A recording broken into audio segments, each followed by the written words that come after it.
Hola, hola Abril, ¿qué tal? Buenas noches. Hola, buenas noches, maestro. Ahora sí, ya con usted presente, ahora sí yo creo que de inicio. Bueno, buenas tardes todo nuestro público que hoy nos acompaña a esta cátedra abierta ILB, titulada Contratos corporativos y responsabilidades regulatorias en el sector energético.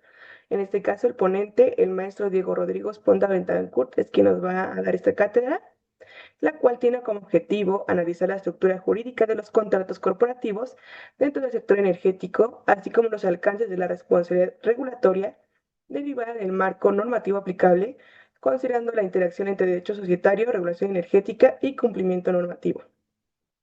Es necesario mencionarles que la Cátedra Abierta ILB es un espacio gratuito que busca fomentar la cultura y el conocimiento jurídico de aquellas personas quienes estén interesadas, por lo cual pueden ser estudiantes, maestros, funcionarios públicos, entre otros que invitamos a formar parte de la comunidad del Centro Superior ILB, que está en constante crecimiento. Es mencionarle también, hacerles de conocimiento que esta clase será grabada y posiblemente publicada en redes sociales. Y también que el espacio para preguntas y comentarios se va a reservar para el final de la exposición de nuestro maestro Diego Rodrigo Esponda Betancourt para motivos de dinámica.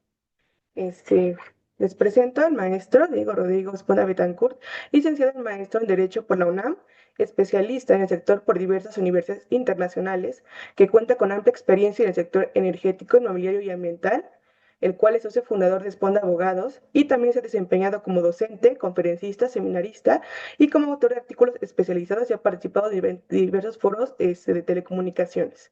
Por lo cual, sin más que ahondar, le damos la bienvenida, maestro, y le cedemos el uso de la palabra para esta cátedra abierta. Muchas gracias.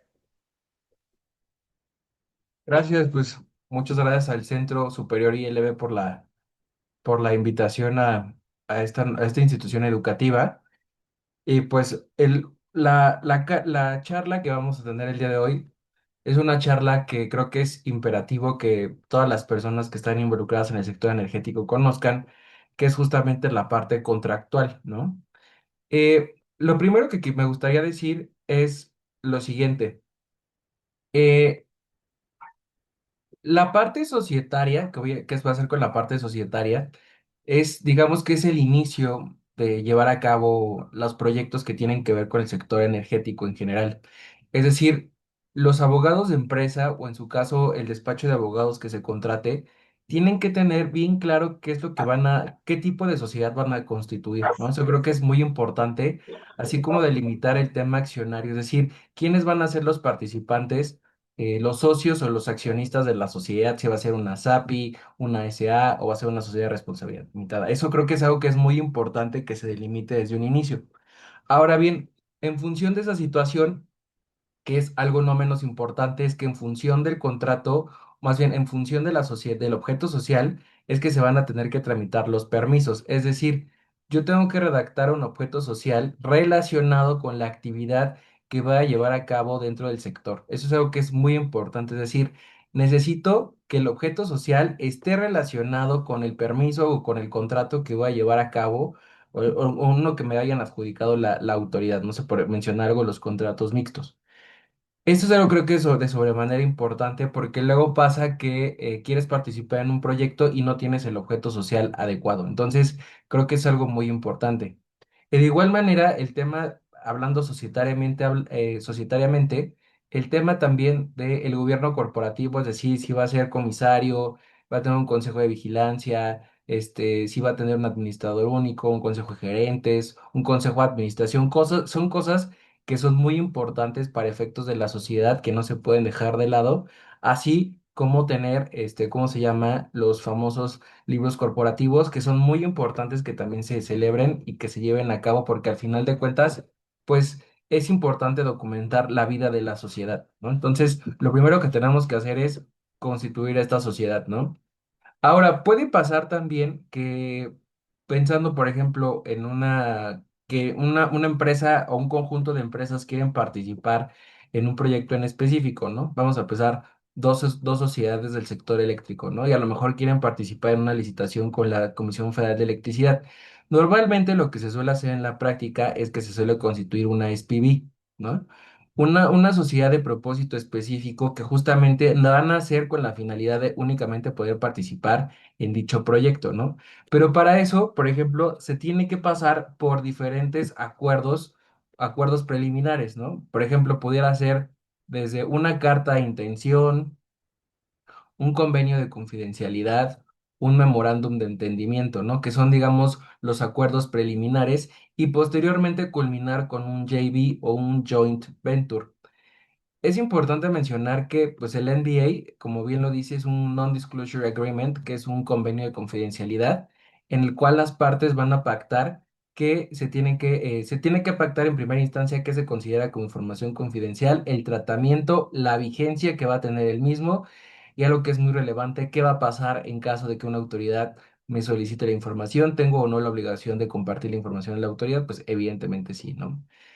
De igual manera, algo que es súper importante mencionar es, por ejemplo, en el MOU o el Memorándum de Entendimiento, ahí se va a hacer, digamos, una descripción general del proyecto, ¿no? O sea, al final de cuentas, el MOU per se, algunas de las cláusulas sí se consideran vinculantes y otras, pues no, ¿no? Entonces, es algo que es muy importante mencionar, donde va a haber una descripción del proyecto, en lo cual, en dónde van a colaborar, ¿no? Pero al final de cuentas, después de eso puede pasar que puedan firmar un JV o joint venture, que va a servir como un contrato marco. Y y de ese contrato marco, pues se van a desprender todos los demás contratos relacionados que tengan que ver con el proyecto, ¿no? Entonces, digamos que el joint venture, pues es un contrato en el cual las partes deciden combinar esfuerzos para llevar a cabo un propósito en específico, ¿no? Eso es algo que pasa muy en la práctica, la celebración de los MOUs o lo de los joint venture, que suele ocuparse mucho en el sector tanto eléctrico como de hidrocarburos, ¿no?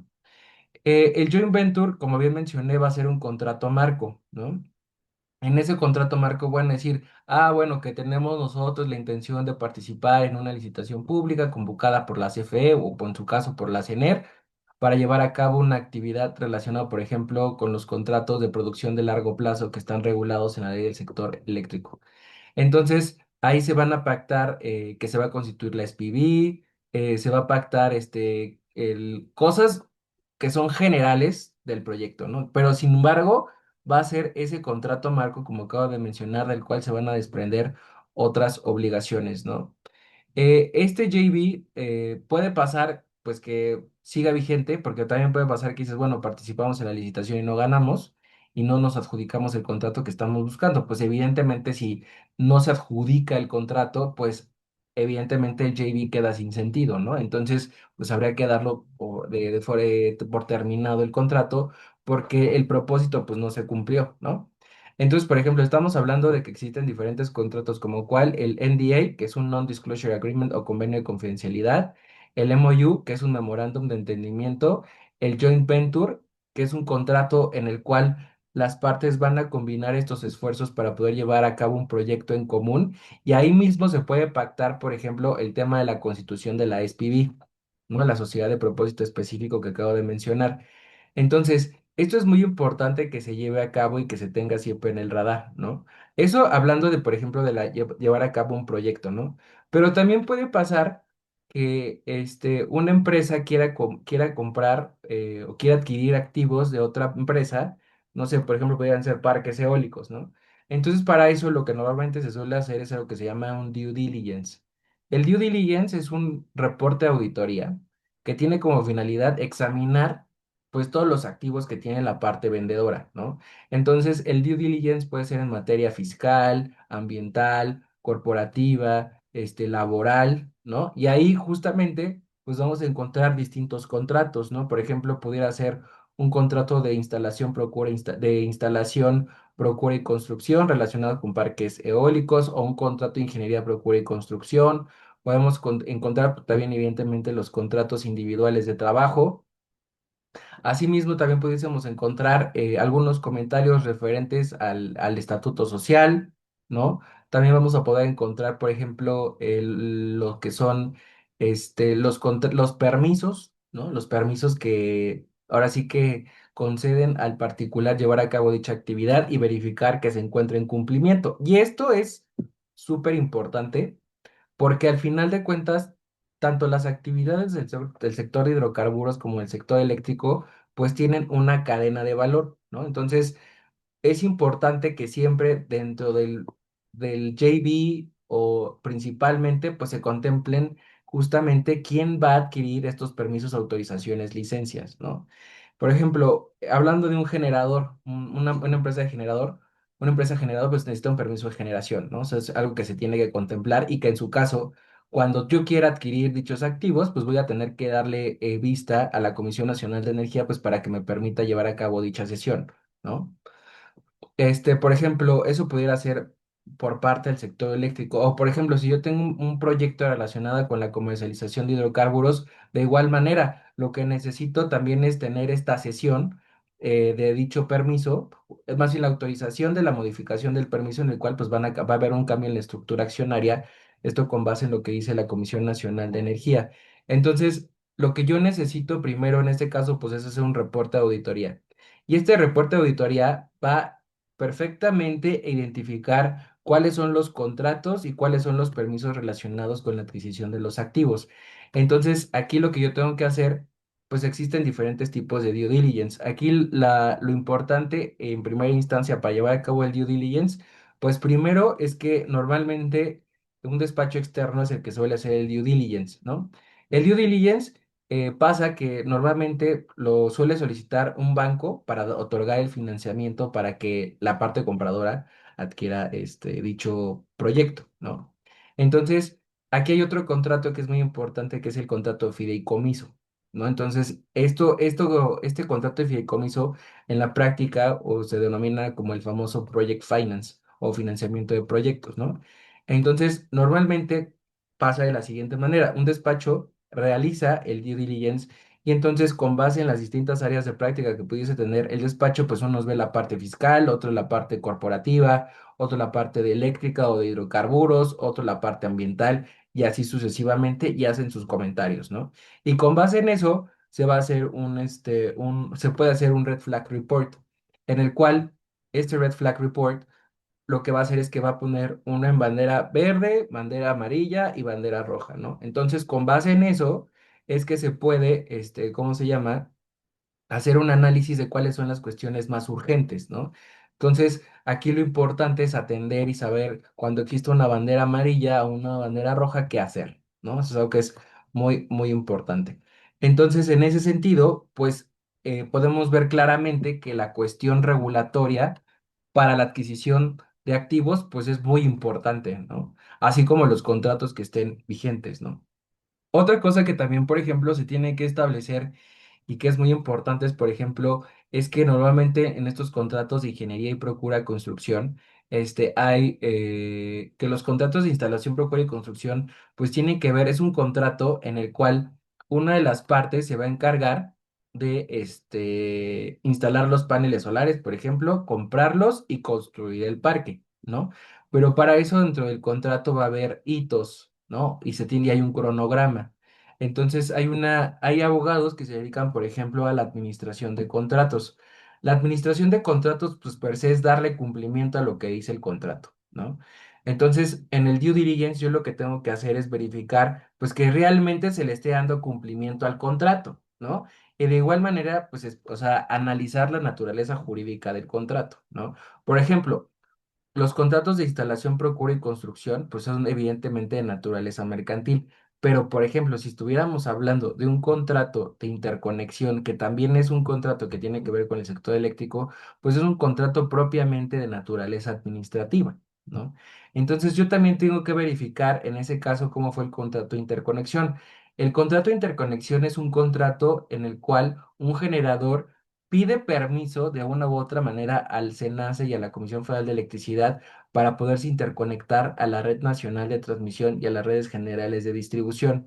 En este caso va a preceder de estudios técnicos para poder llevar a cabo dicha interconexión. Entonces, yo lo que tengo que hacer es primero, pues saberme todas las obligaciones para saber en su caso qué puede surgir dentro del Red Flag Report.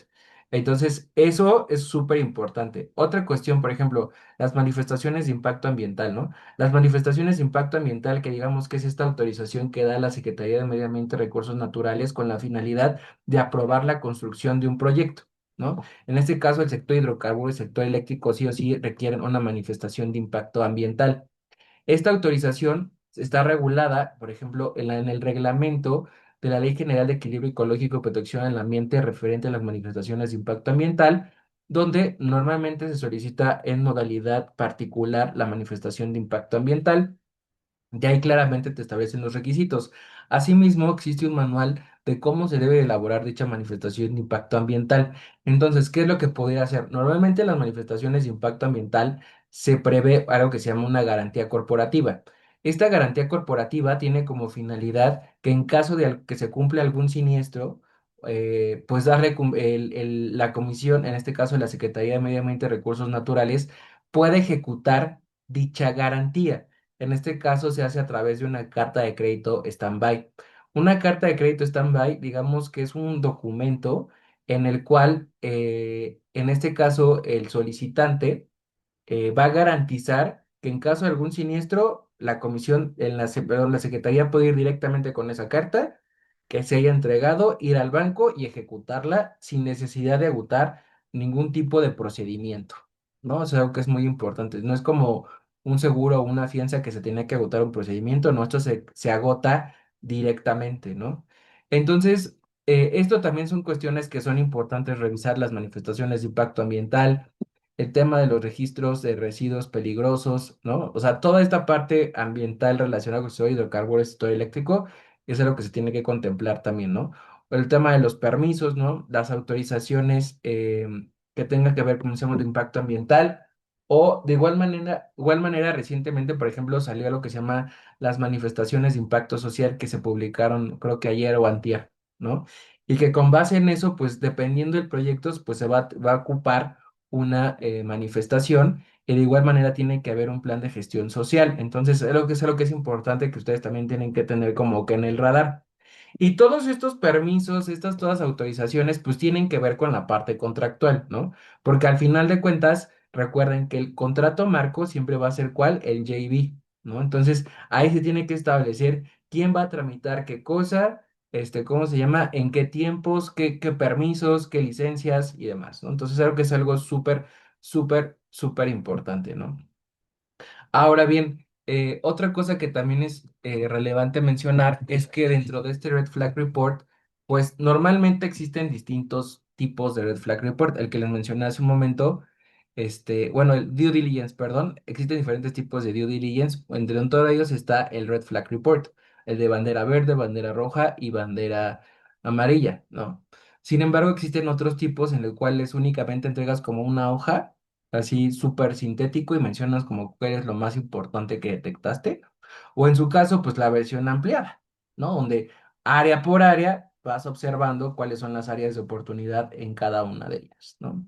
Otra cosa que es súper importante también es el tema de la organización del despacho, ¿no? En este caso, la recomendación es que normalmente siempre hay un abogado senior y un abogado junior. Normalmente siempre el abogado junior es quien hace la chamba con supervisión del abogado senior. Entonces, en esta situación se considera importante, porque al final de cuentas tiene que haber una excelente comunicación. De igual manera, se tiene que aglomerar, ¿cómo se llama? La información en un virtual data room o en un cuarto de datos virtual. Se tiene que organizar la información sí o sí. Y de igual manera, se tiene que partir del hecho, que eso es algo muy importante, se tiene que partir del hecho de que la información que nos están compartiendo es verídica, ¿no? Para cuestión de responsabilidades, ¿no? O sea, se tiene que poner ahí una leyenda que dice algo así como que la información que se está entregando se considera que es verídica y que no es falsa y demás, y que por tanto, pues el resultado del due diligence, pues es correcto, ¿no? Entonces, eso es algo que es muy importante. Se tiene que partir de la idea siempre de que la información que se está compartiendo es verídica. Muy bien. Otra cuestión que es muy importante mencionar referente del tema contractual es que, perdón, de las autorizaciones y con esta parte regulatoria, es que normalmente cuando la operación, la adquisición de activos supera un determinado monto, pues se necesita, antes de llevar a cabo dicha situación, eh, se necesita darle vista a la Comisión Nacional Antimonopolios, antes denominada Comisión Federal de Competencia Económica, en la cual autorice la concentración, ¿no? Porque, de acuerdo a la Ley Federal de Competencia Económica, una concentración, una adquisición de activos se considera como una concentración. Entonces, el abogado corporativo, en este caso, pues tiene que saberse súper bien el procedimiento ante la COFECE, digo, ante la Comisión Nacional Antimonopolios, para que pueda presentar la solicitud de la concentración, ¿no? Entonces, ahí, ¿qué es lo que tienes que entregar? Por ejemplo, el acta constitutiva, los libros, los estados financieros, la descripción del proyecto, quiénes son tus principales competidores, todo eso, ¿no? Y ya la Comisión Federal de Competencia Económica, pues te puede requerir, te puede desechar el trámite o te puede prevenir. De igual manera, dentro de las... Te estoy mencionando todo esto muy a grosso modo. De igual manera, algo que puede pasar es que te requieran más información, ¿no? Y de igual manera, algo que va a ser la resolución final va a concluir en que te pueden solicitar, te pueden autorizar la concentración, te pueden autorizar la concentración, pero condicionada, que eso es bastante grave, o te la pueden negar, ¿no? Entonces, esa es otra autorización que se requiere y para eso es importante verificar los umbrales que recientemente se publicaron con la reforma que hubo a la Ley Federal de Competencia Económica, ¿no? Entonces, digamos que eso es importante, por ejemplo, para la adquisición de activos. De igual manera, cuando una sociedad, pues, en este caso, una sociedad va a comprar, va a hacer, va a comprar las acciones de otra, o va a ser, o una sociedad de responsabilidad limitada va a ceder las partes sociales, pues en función del monto, pues también antes de llevar a cabo eso, que vamos a ocupar pues la autorización de la Comisión Nacional Antimonopolio. O sea que pueden ocasionarse muchos problemas. ¿Por qué se pueden ocasionar muchos problemas? Porque ¿qué pasa si la autorización tarda más de lo acordado? Este, ¿Quién va a tener la responsabilidad ahí? ¿El comprador o el vendedor? ¿Cómo se va a pactar eso? Eso es algo que es muy importante. O sea, ¿qué pasa si todos los trámites no están? Sin lugar a dudas, otra cosa que creo que es importante mencionar es que, hablando propiamente de los contratos del sector energético, es que, como ustedes sabrán, pues vivimos recientemente pues, una reforma judicial, ¿no?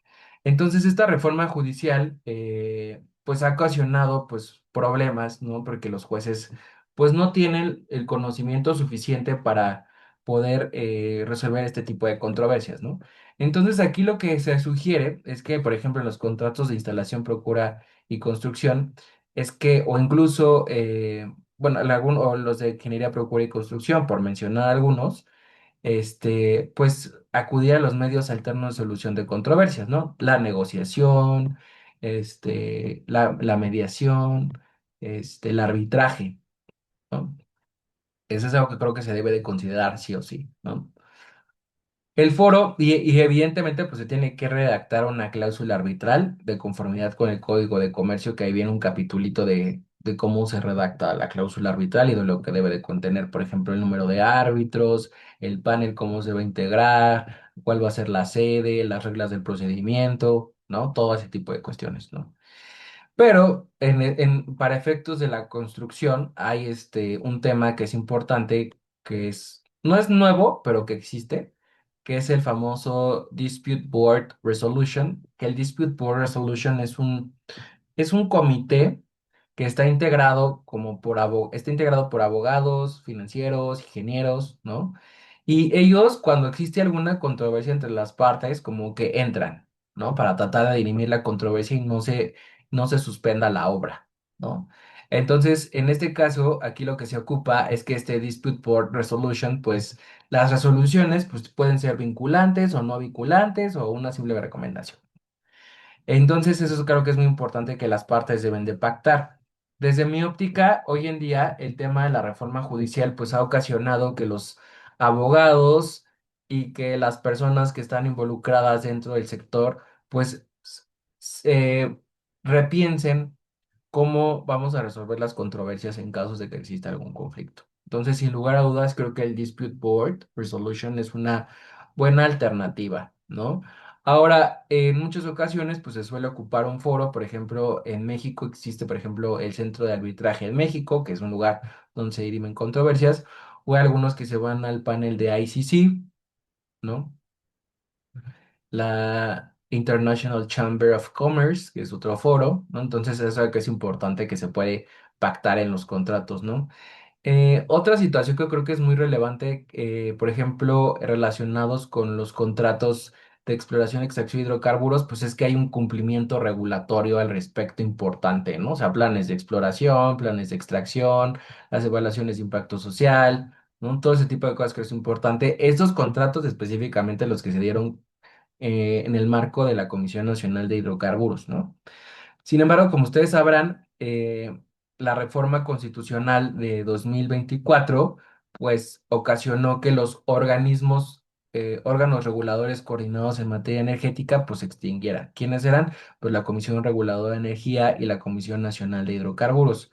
Sin embargo, las atribuciones que tenían estas autoridades, pues fueron adquiridas en parte por la CENER y por otra parte por la Comisión Nacional de Energía. Eso es muy importante, por ejemplo, para efectos de los permisos, estas manifestaciones, saber a qué autoridad acudir, ¿no? Sin embargo, la reforma de 2013 eh, también creó otras autoridades, como fue, por ejemplo, la Agencia de Seguridad, Energía y Ambiente, así como el SENACE, que ya existía, ¿no? De una u otra manera. Y esas autoridades pues todavía persisten, ¿no? Que también son parte del sector energético, ¿no?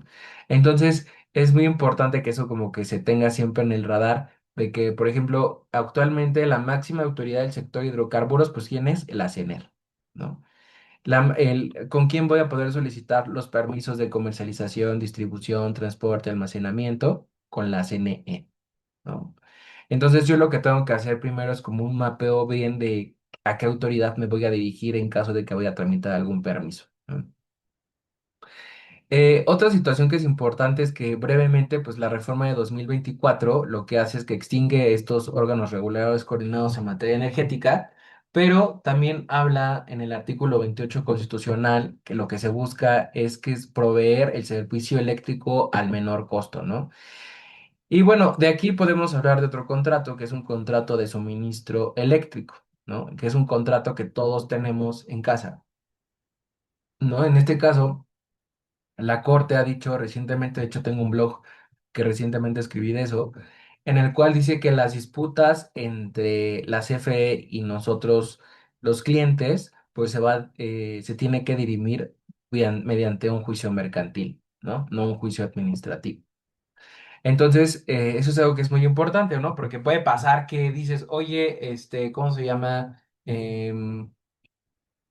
Me estás cobrando electricidad de más o me estás suspendiendo el servicio sin razón alguna, ¿no? Entonces, saber ante qué autoridad puede acudir. De igual manera, en el contrato, por ejemplo, se prevé un procedimiento ante Profeco o tratar de resolver directamente el litigio con la Comisión Federal de Electricidad. Por ejemplo, hablando del contrato de suministro básico, ¿no? Que es el que nosotros tenemos en casa de habitación, ¿no? Hay otro contrato que, por ejemplo, también existe en el sector de eléctrico, que es el famoso PPA, el Power Purchase Agreement, ¿no? Este PPA es un contrato de compraventa de electricidad. Y ahí se fijan, por ejemplo, el punto físico de entrega de electricidad, el tema también de los certificados de energías limpias que se pueden generar, y lo clásico, ¿no? Terminaciones anticipadas, rescisión, daño y perjuicio. Pues principalmente el tema de cómo se van a hacer las transacciones bilaterales dentro del mercado eléctrico mayorista, ¿no? Que es algo importante que es administrado por el SENACE, ¿no? Y hoy en día, por ejemplo, en el sector de hidrocarburos, pues estamos viviendo una situación interesante porque la reforma ocasionó de 2024 que dice ahora, ¿no? Que la CFE y Pemex pues van a ser empresas públicas del Estado, ¿no? Entonces pasan a ser parte de la administración pública paraestatal con una nomenclatura específica de empresa pública del Estado, ¿no? Es algo que es importante porque estas empresas públicas subsisten sus filiales. Las filiales son empresas, sociedades mercantiles, pero que se constituyen con dinero público. ¿No? Eso es importante mencionar, que también existen. Por otra parte, el contrato de suministro de estas sociedades, pues se van a constituir, como acaba de mencionar, como la Ley General de Sociedades Mercantiles, ¿no? Y normalmente el Estado es accionista del 51, sea más del 50%, ¿no? Mm, de igual manera, estas, por ejemplo, sociedades que son con inversión del Estado, pues también van a llevar a cabo actos jurídicos, ¿no? O sea, contratos, ¿no? O sea, no están limitados, ¿ah? Pero evidentemente tienen que ver con el objeto social. Entonces, lo que es muy importante es, cuando tú vayas a tramitar un permiso ante cualquier autoridad, lo primero que tienes que verificar es que el permiso que vas a solicitar coincida con el objeto social, ¿no?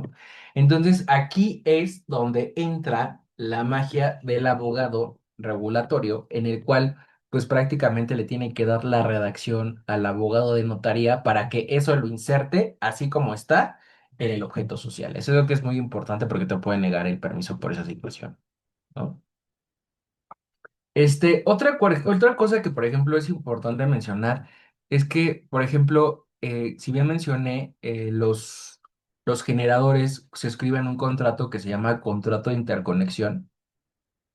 Los suministradores, que son comercializadores, se van a conectar a la red a través de un contrato de suministro y tienen que celebrar un contrato de conexión, ¿no? Entonces, los generadores tienen que tener un permiso de generación, los suministradores un permiso de suministro. Y por su parte, los generadores van a tener un contrato de interconexión, mientras que los suministradores un contrato de conexión, ¿no? Eso es importante mencionar, ¿no? Eso también existe, ese es otro contrato, ¿no? Entonces, para recapitular un poco, pues hemos hablado de un JV, un NDA, hemos hablado también del contrato de interconexión, contrato de conexión, contrato de ingeniería, procura e instalación, de un contrato de ingeniería, procura y construcción, de instalación, procura y construcción, ¿no? También hemos hablado un poquito de los PPAs y de igual manera, algo que también es importante mencionar es que la reforma ocasionó que CFE y Pemex pues fueran empresas públicas del Estado, pasan a ser parte de la administración pública, pero también es importante mencionar que la reforma dice que tiene de existir una planeación vinculante. Es decir, antes todos los programas, por ejemplo, que tenían que ver con el sector eléctrico o sector hidrocarburos eran meramente indicativos. Ahora son vinculantes. ¿Eso qué quiere decir? Que, por ejemplo, si yo quiero construir una central eléctrica y quiero satisfacer una necesidad, el Estado me va a decir específicamente dónde existe esa necesidad. No es donde yo me quiera interconectar, ¿no? Eso es importante mencionar.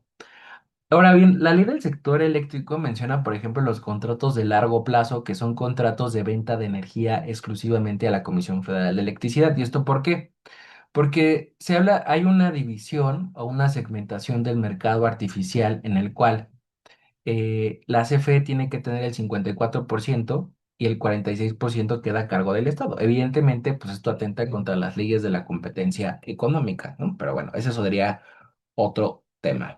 El tema y la situación es que ese es otro de los contratos que se prevé, un contrato de producción a largo plazo, ¿no? Que recientemente han salido algunas convocatorias en ese sentido para poder participar en ellos, ¿no? Sin lugar a dudas, el Estado pues ya tiene sus programas o sus planes prioritarios, ¿no? Pero esto siempre va asociado a un contrato por lo general, ¿no? Es decir, normalmente los socios van juntos y tratan de compartir los riesgos y para eso es el JV, ¿no? Entonces, no sé si hasta aquí hay algún comentario o alguna duda, Abril. Bueno, no sé, maestro, si siente usted, considera usted que terminó su parte en este caso, de No, su ponencia. Digo, porque como que no, estamos no. esperando las preguntas y comentarios para la parte final, justo para no interrumpirlo. Ah, ok, perfecto. Ah, ok. Gracias, Abril. Bueno, continúo. Entonces, algo que creo que es relevante mencionar y decir es que los contratos, muchos de estos contratos por ejemplo, los que tienen que ver con el tema de las asignaciones, que como bien mencioné, el Estado mexicano antes existían algo que se llamaban las rondas, ¿no? Que las rondas eran administradas por la Comisión Nacional de Hidrocarburos. El contrato lo diseñaba previamente la CENER, ¿no? Entonces, en este caso, ¿Qué pasó? Que la ley de hidrocarburos mencionaba que existían dos maneras para poder llevar a cabo actividades de exploración y extracción de hidrocarburos, a través de asignaciones y contratos de exploración y extracción. Las asignaciones son actos administrativos por medio del cual la CNR otorga el derecho a petróleos mexicanos para poder llevar a cabo actividades de exploración y extracción de hidrocarburos. Y derivado de eso, pues fue que fue la famosa Ronda Cero en el 2015, ¿no? Y por otra parte, existían los contratos de exploración y extracción de hidrocarburos elaborados por la CNR en colaboración con la Secretaría de Economía, la Comisión Federal de Competencia Económica y la Secretaría de Hacienda en el ámbito de sus competencias. Y posteriormente, la Comisión Nacional de Hidrocarburos lanzaba la licitación y se adjudicaban los contratos de exploración y extracción de hidrocarburos. Bueno, ¿qué pasó? Que con la reforma dicen, no, ahora ya no va a ser esa política. Ahora lo que se va a hacer, ¿qué creen que se va a hacer? Pues van a ser las asignaciones. Todo prácticamente, la regla general es que todo se tiene que llevar a cabo a través de las asignaciones, a través de petróleos mexicanos, ¿no? Pemex, como bien mencioné, con la nueva ley del sector de hidrocarburos se plantea una situación interesante. La nueva ley del sector de hidrocarburos establece que van a existir asignaciones de desarrollo propio y desarrollo mixto. Las asignaciones de desarrollo propio, que incluso pueden así buscar en internet y buscar en qué áreas ya existen estas asignaciones de desarrollo propio, son ejecutadas por Pemex de forma individual.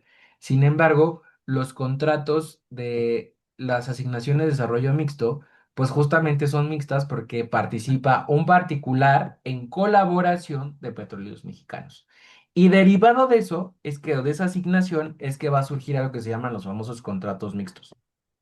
Los contratos mixtos hay unos lineamientos de desarrollo de los co- de asign- hay unos lineamientos, perdón, que emitió el Consejo de Administración de Pemex, en el cual habla de esta situación de las asignaciones de desarrollo mixto y cuál debe de ser el clausulado que debe de contener cada uno de los contratos mixtos. Recientemente se adjudicaron algunos, ¿no?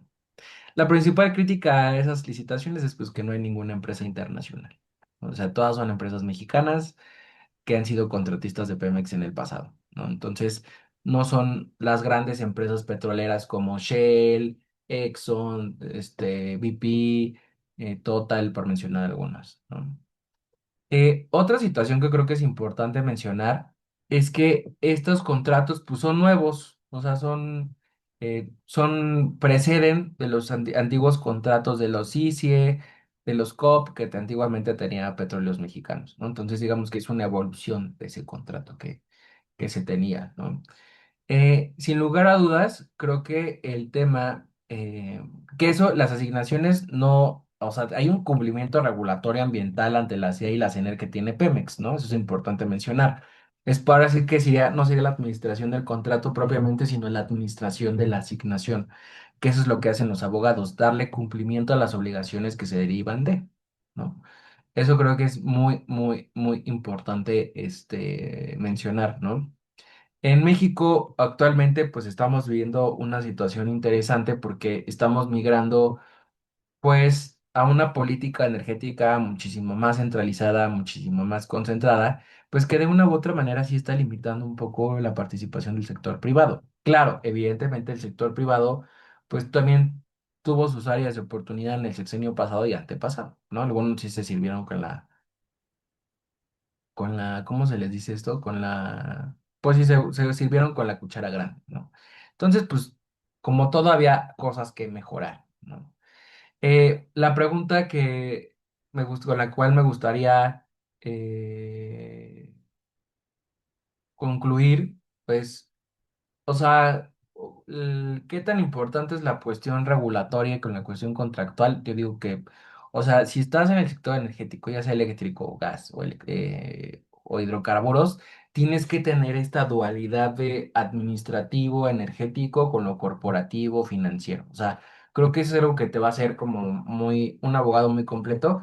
Pero creo que también algo que tienes que tener es una visión un poco contenciosa, ¿no? O sea, tener bien presente el tema de cuáles son los medios de control constitucional, como el amparo, por ejemplo, en caso de que exista alguna controversia, el tema también pues de los juicios mercantiles, que creo que también es importante, y tener esta visión litigiosa, contenciosa, a la hora de redactar el contrato, ¿no? Creo que es algo que es muy importante, ¿no? O sea, que tener esta dualidad, por ejemplo, a mí en clase siempre me dicen, "Güey, ¿tú eres público o privado?" Pues los dos, ¿no? Porque al final de cuentas, o sea, para la adquisición de activos, pues sí tengo que, por ejemplo, o por ejemplo, un contrato de compraventa de acciones, pues tengo que saber societario, pero también tengo que saber la naturaleza del proyecto, no nada más meterme en eso.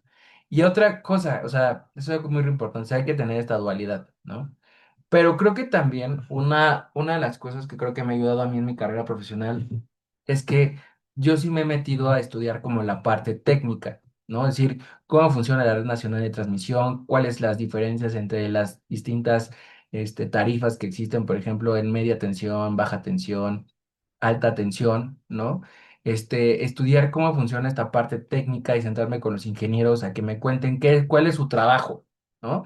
Por ejemplo, tuve un caso en el cual un cliente tenía un problema para poder suscribir un contrato con Pemex y le dije, Lo primero que necesito que me expliques es qué es lo que haces, ¿no?" Entonces, pues era un estudio a través de ondas en el cual lo que hacen es como mapear un área para identificar si hay petróleo o no hay petróleo. Y esto tiene un nombre así súper técnico, ¿no?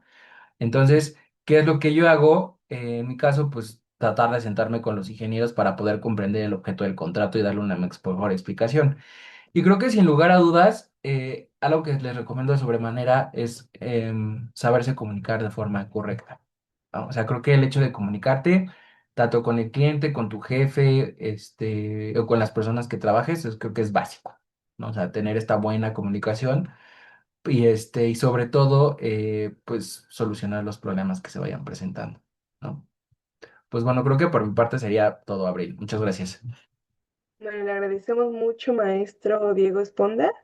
Entonces creo que sí es el momento adecuado para abrir nuestro espacio de diálogo, de preguntas. Entonces, si alguien tiene alguna, por favor, exponerla para que el maestro pueda responderla.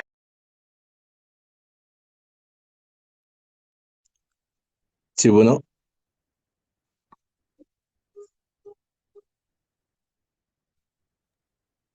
Sí, buenas noches. Una pregunta, ¿sí podrían dar en cuanto a los contratos mixtos?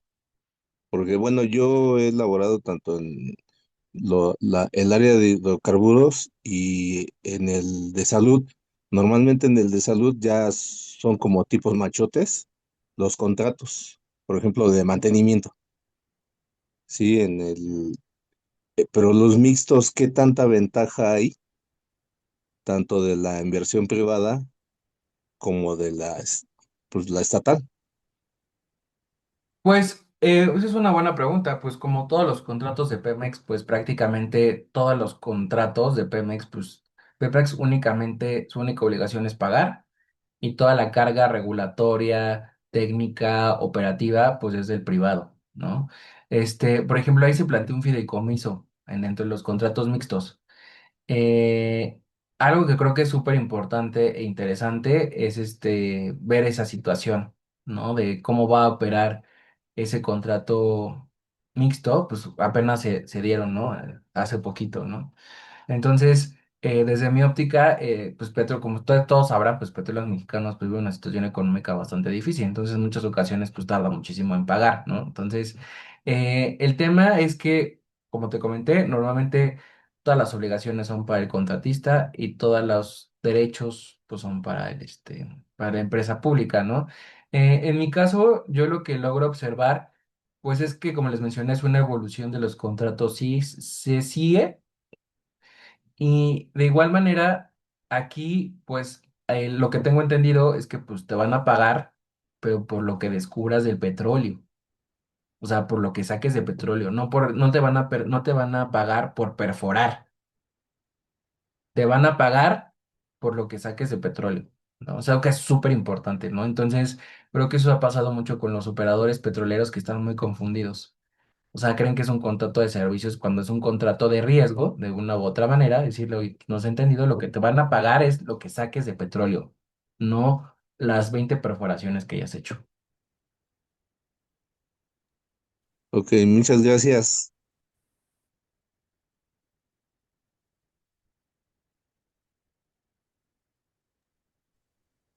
Súper. poner verbalmente. Maestro, no sé si gusta que le lea las preguntas que creo que colocaron en el chat. Sí. Un momento. Me menciona Carlos Octavio. ¿Qué diferencia vislumbra respecto de estos nuevos contratos mixtos frente a los APPS? Eh, ¿te refieres a los APPs, asociaciones público-privadas, ¿no? Pues normalmente las asociaciones públicos-privadas tienen que ver, por ejemplo, con el tema de la construcción de hospitales, carreteras y demás, ¿no?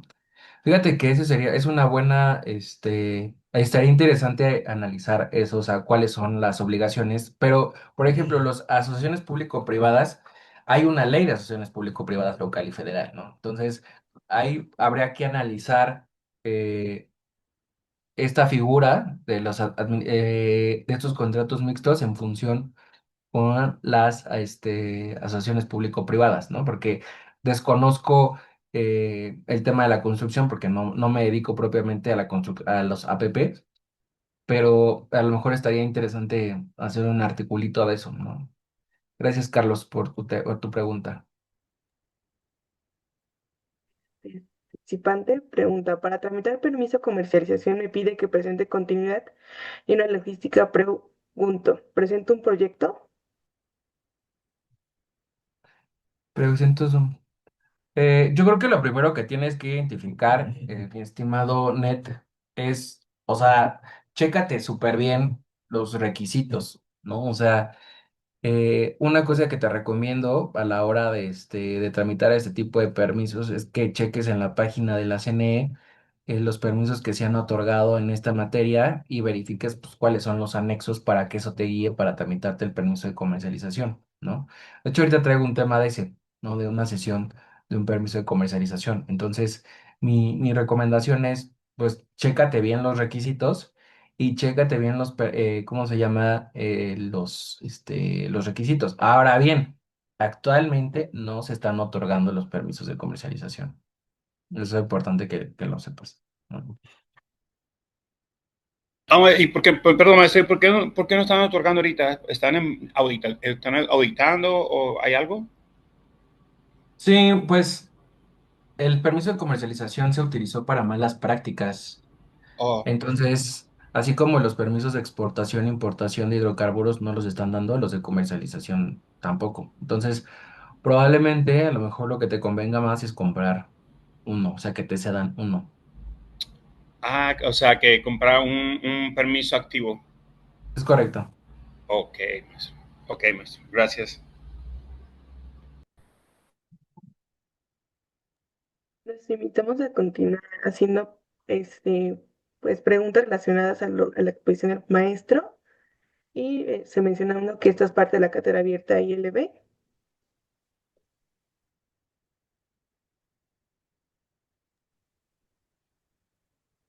Creo que es de parte de Román. Adelante. Sí, justo, buenas noches. Eh, Disculpa, a ver si estoy entendiendo bien.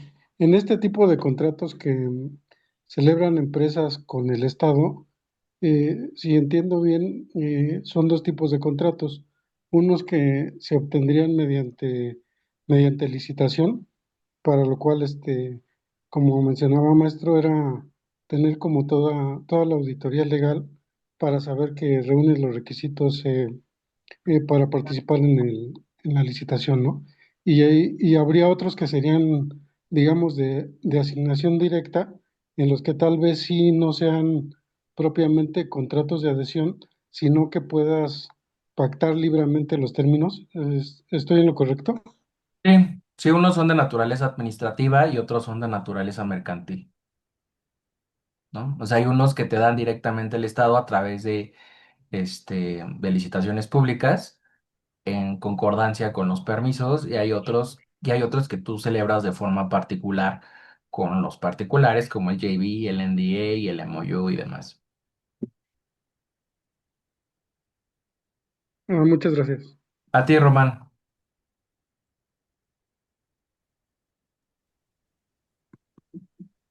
Básicamente, bueno, los invitamos a realizar alguna otra pregunta antes de que el maestro esté aquí con nosotros.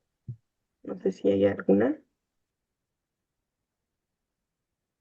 Dentro del sector de los hidrocarburos está el NG, ¿no? El gas natural licuado. Y en ese punto sería lo mismo entablar contratos si lo que pretendes es comercializarlo en costas afuera en el mar, o sea, a través de buque. No, no entendí la pregunta. Ok, um, para comercializar este producto, el Ujú, gas natural licuado, ¿sí? ujú. Se ocupan permisos Ah, en el sentido, pero no va a ser producto y no es terrestre, sino en el mar. Sí, sí, digo, de una manera que haga un chip to chip o de barco a barco. sí, hay algo que se llama permiso de transporte de buquetanque. Ok. Y es igual se tramita ante, puede ser, sí, permiso de transporte de buque o igual hasta distribución, pero seguramente lo que te refieres sería un permiso de transporte de buque tanque y igualmente está regulado en la ley del sector de hidrocarburos y en su reglamento. Okidoki. Ok, gracias, maestro. A ti. Si no hay más preguntas que se le pueda hacer al maestro Diego, le agradecemos la gran ponencia. Resaltamos la importancia del tema en cuanto a energías, en cuanto a la necesidad de conocer temas no solo corporativos, sino societarios, también de contratos, o sea, es muy panorámico el tema y creo que es muy poco tiempo para poder mencionar todo lo que conlleva este tema. Sin embargo, pues les agradecemos a nuestro ponente, a nuestros asistentes y le reiteramos el compromiso que tiene Centro Superior ILB para incentivar la cultura de conocimiento jurídico para aquellas personas interesadas. Y no sé si Marisol quiere dar unas palabras de cierre para ya dar como Oh, por pues finalizado. muchas gracias por la invitación a los organizadores, a Abril, por la gestión y la logística de este evento. Y pues muchas gracias. En LinkedIn me pueden buscar como Diego Esponda Betancourt. Eh, de igual manera, si quieren les puedo compartir mi correo electrónico. Se lo puedo compartir mi correo electrónico, Abril, por el chat. Si hay alguna restricción, yo creo que es más bien como cuestión personal, supongo. No sé, Ah, indicación de que ok. no, pero Pues no solo pues darles pues las gracias por la oportunidad de haber expuesto y pues espero estar nuevamente en este tipo de actividades. Creo que les ayuda mucho a las personas que están interesados en inmiscuirse en este tipo de actividades. Creo que la reflexión es, y nada más, pues este sector es súper cambiante, todo el tiempo es súper cambiante. Es súper, aparte de cambiante, hay que estar estudiando de forma muy recurrente, ¿no? Porque todo el tiempo está saliendo normatividad. Entonces, mi recomendación más importante es, hay que estar revisando de forma muy, muy recurrente el diario oficial. O sí, ¿no? Creo que eso sería todo. Muchas gracias, Abril. ay, discúlpeme, pero sí, les invito a seguir nuestras redes sociales y a participar en futuras ediciones de la Cátedra Abierta ILB. Esperamos verlo pronto, maestro, en algún otro espacio. Y Claro les que sí. agradecemos a todos los demás asistentes. Buena tarde. Hasta luego.